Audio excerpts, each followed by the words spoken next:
Your phone can load websites almost twice as fast as it does right now, and the single setting holding it back was switched on at the factory before the thing ever reached your hands. Nobody asked you. Nobody mentioned it. Today I'm going to show you 3 free changes that make the internet on your phone genuinely faster. Pages load quicker, faster. With no new phone, no better plan, and not 1 cent spent. Because here's what most people do. The second their phone starts feeling sluggish, they either upgrade to a pricier data plan for $20 or $30 more a month, or they go drop $800 on a brand new phone. In a huge number of cases, both of those were money set on fire because the bottleneck was never the phone, and it was never the plan. It was a setting somebody else chose for you. The biggest of the 3, the one that made the most obvious difference on my own phone, is the last one I'll get to. It involves quietly firing an invisible middleman your carrier hired without telling you. I switched it over a year ago, and honestly, I can't go back to how slow everything felt before. Let's start with the one that costs nothing and takes about 10 seconds, because your phone, for all its brilliance, is deeply lazy about one thing: cell towers. When you drive across town, or even just walk from your kitchen to your bedroom, your phone grabs onto the first tower it connected to and clings to it like it owes it money.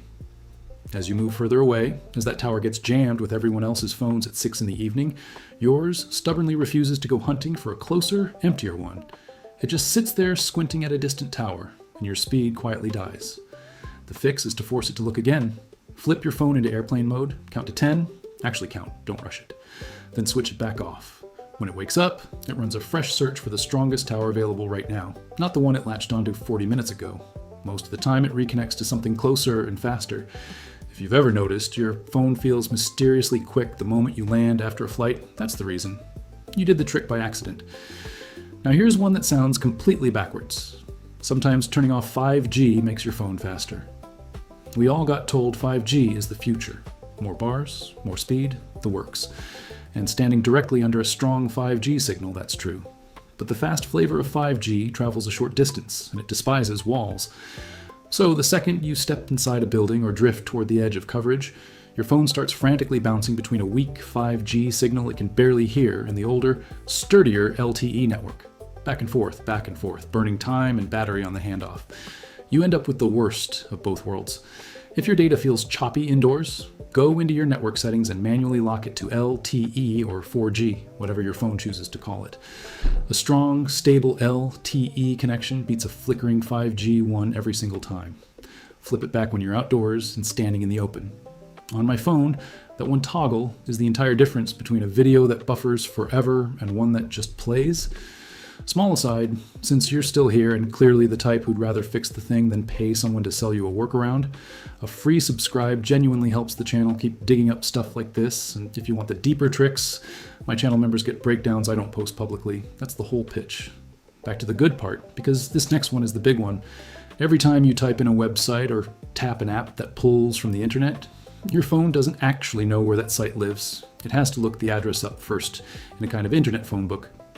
That phone book is called a DNS server, and by default, your phone uses whichever one your carrier handed you, which is very often slow, frequently overloaded at peak hours, and in some cases quietly noting down every place you go.